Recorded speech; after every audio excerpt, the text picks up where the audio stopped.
Nous méditons ce matin dans le livre de Philippiens, chapitre 3, à partir du verset 1 jusqu'au verset 3. Au reste, mes frères, réjouissez-vous dans le Seigneur. Je ne me lasse point de vous écrire les mêmes choses, et pour vous, cela est salutaire. Prenez garde aux chiens, prenez garde aux mauvais ouvriers.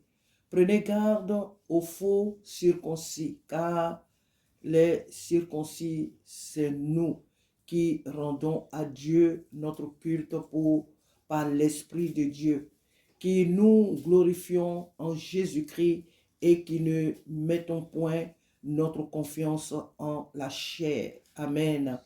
Il dit aux frères, au reste des frères. Ici, quand l'apôtre Paul parle au reste des frères, il s'adresse apparemment là aux enfants d'Israël dispersés parmi les nations. Là où il était, les enfants d'Israël étaient là, mais aussi ceux qui étaient dispersés parmi les nations. Mais aujourd'hui, l'évangile ne s'arrête pas qu'aux Juifs. Amen. L'évangile est étendu aujourd'hui à tous les peuples, parce que la Bible dit bien que Paul a été fait apôtre des païens. Donc l'évangile aujourd'hui par l'Esprit de Dieu, et il se répand sur toute l'Église, sur toutes les nations. Donc au reste des frères, on pourrait dire aussi qu'au reste des frères, c'est tous les frères qui sont dans toutes les nations, dans toutes les contrées du monde entier. Au reste des frères, il dit, réjouissez-vous dans le Seigneur. Que notre réjouissance soit dans le Seigneur. Pas une réjouissance négative, pas une réjouissance parce que tel frère a eu un problème et qu'il est en train de pleurer, cette famille est en train de traverser des difficultés. On se réjouit, on se dit, mais c'est bien fait pour elle, c'est bien fait pour lui. Donc on se réjouit en un mot du mal ou de la chute de l'autre. On se réjouit des difficultés de l'autre. Non. Le Seigneur veut tout simplement que on soit conscient que lui, il est en nous, il est avec nous chaque jour. Et que malgré les épreuves même que nous pouvons avoir, les difficultés que nous pouvons traverser, nous devons savoir que lui, Dieu, lui le Saint-Esprit, il est capable de nous aider à traverser ces vallées-là. Il veut qu'on fixe nos regards sur lui, parce que le fait de fixer les regards sur les problèmes, le fait de fixer les regards sur ce que nous avons comme défi, cela nous met toujours à terre. Cela nous tire toujours vers le bas.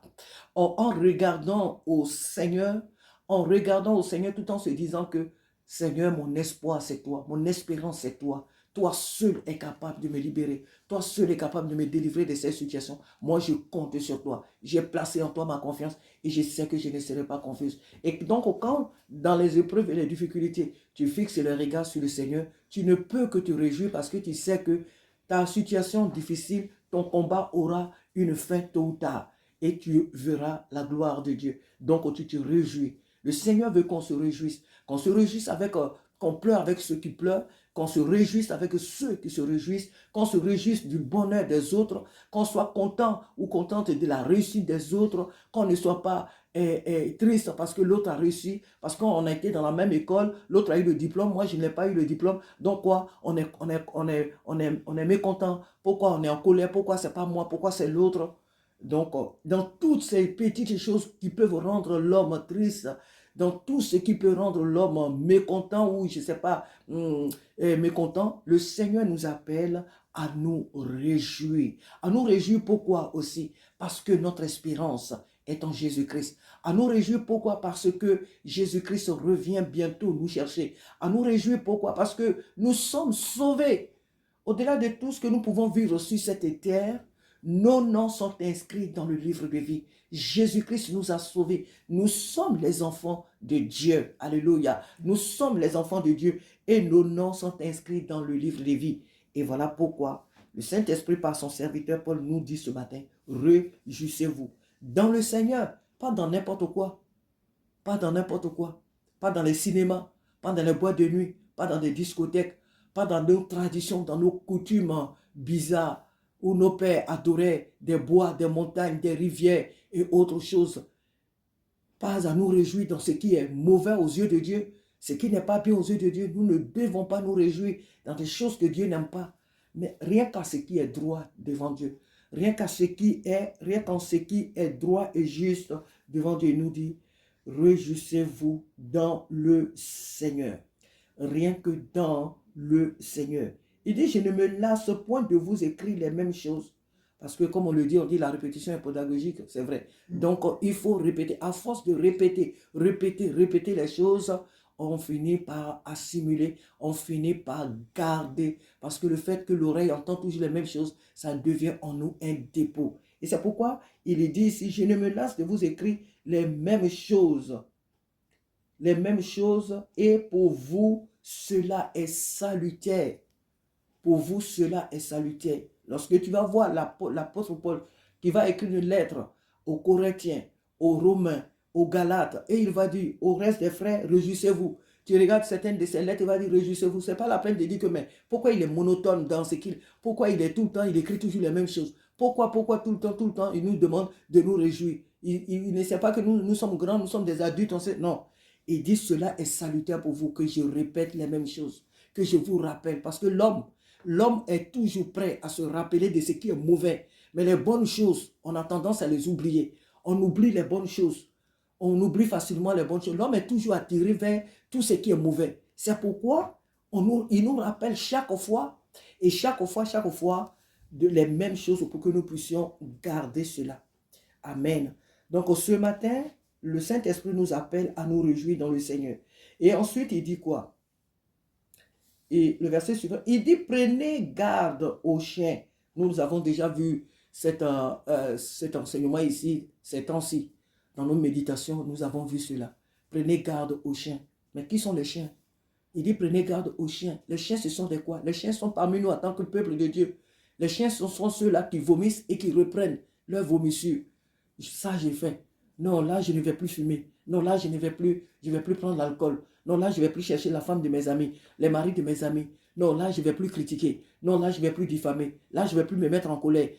Mais les mêmes choses, on les refait chaque jour. Le fait de refaire toujours les mêmes choses nous donne la nature des chiens. Parce que les chiens, ils vomissent et ils reprennent. On demande toujours pardon à Dieu pour les mêmes choses. Pour les mêmes choses, pour les mêmes choses. Et donc, l'apôtre Paul, si ces personnes sont conscientes qu'elles refont la même chose, elles font exprès, alors là, elles deviennent des chiens. Mais quand on n'est pas conscient qu'on fait des choses, Dieu est là pour nous aider. Amen. Le Saint-Esprit est là pour nous aider, pour nous libérer de cette nature, de ces animaux-là. Donc, il dit, prenez garde aux chiens. Prenez garde aux mauvais serviteurs. Prenez garde aux faux circoncis. Et nous savons ce que c'est que la circoncis. Aux faux frères, aux faux serviteurs. Eh bien, nous voyons tout cela aujourd'hui. Hier encore, je regardais pour finir une émission d'une dame vraiment que j'ai, dans le passé, que j'ai vraiment estimée comme une grande servante de Dieu. Mais dans ces temps, vraiment, c'est malheureux.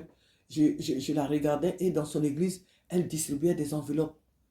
Elle distribuait des enveloppes pour des personnes qui veulent s'aimer, pour des personnes qui veulent bâtir des hôtels pour leur famille, pour telle ou telle chose qui doivent arriver dans leur vie. Cela m'a tellement attristé. Est-ce que les gens s'imaginent un seul instant que en Jésus-Christ, ces choses, on ne les fait plus? Moi, je vais faire un don à l'église. Je fais un don. Le Saint-Esprit me pousse à faire un don à l'église. Je fais un don. Le Saint-Esprit me pousse à faire un don à un serviteur de Dieu. Je lui fais un don. Mais la grâce de Dieu ne se paye pas. Pour que ma famille soit bénie, je n'ai pas à faire des hôtels. Pour que ma maison soit bénie, pour que je vive dans la grâce de Dieu, je n'ai pas établi un hôtel quelconque pour ma maison, pour ma vie. C'est quoi ces hôtels-là? Le sang de Jésus-Christ a tout accompli. Jésus a dit à la croix de Golgotha, tout a été accompli. Et donc, quels sont ces hôtels-là qu'ils amènent aux gens de bâtir et au prix de l'argent? Au prix d'argent, ils doivent bâtir des hôtels. Comment certaines personnes conduisent vraiment le peuple de Dieu dans des dérives? Et donc, c'est des faux serviteurs. Quand ce qui ne ressort pas de la parole de Dieu, nous le faisons et nous le faisons faire au peuple de Dieu, alors on devient des faux serviteurs. Quand ce que nous faisons, ce que nous avons comme doctrine ne ressort pas de la parole de Dieu, alors nous devenons des faux serviteurs. Et que ce matin, Dieu nous garde. Dieu garde cette maison. Dieu nous garde dans notre mission. Dieu nous garde des dérives.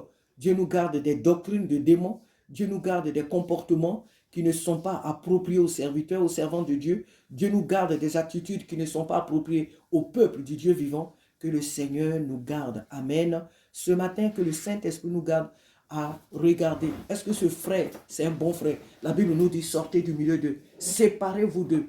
Est-ce que cette personne, est-ce qu'elle m'avance dans ma vie? Est-ce que cette personne m'avance dans ma marche avec Dieu? Est-ce que cette personne contribue à mon bien-être dans le Seigneur?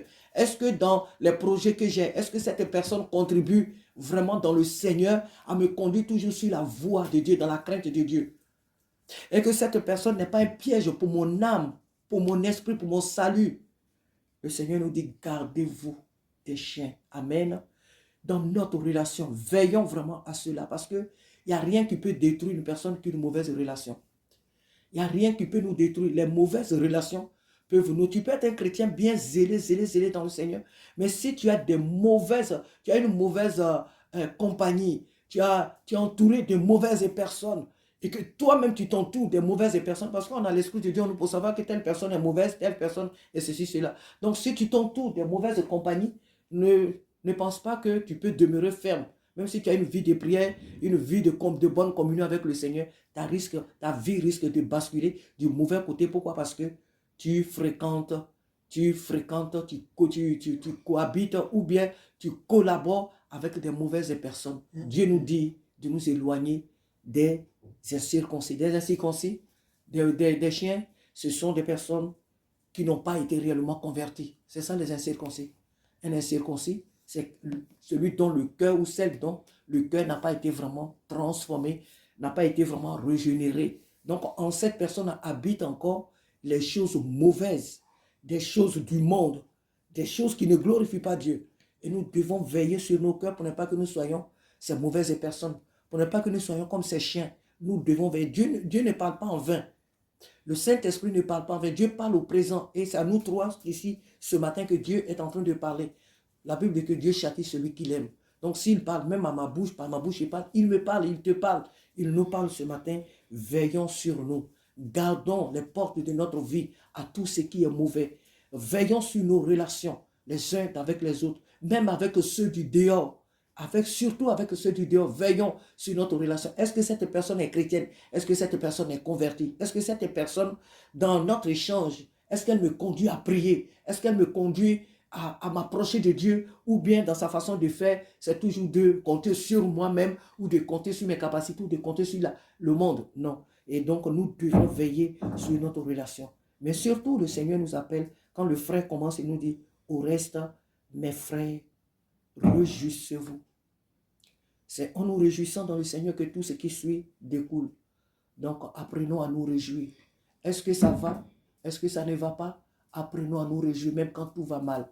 Apprenons à nous réjouir même quand tout va dans le sens contraire. Apprenons à nous réjouir même quand nous traversons une vallée. Apprenons à nous réjouir. Pourquoi? Parce que le Seigneur est avec nous. Nous ne sommes pas seuls. Parce que nous sommes des enfants de Dieu. Il ne nous abandonnera jamais. Que son nom soit béni ce matin. Amen.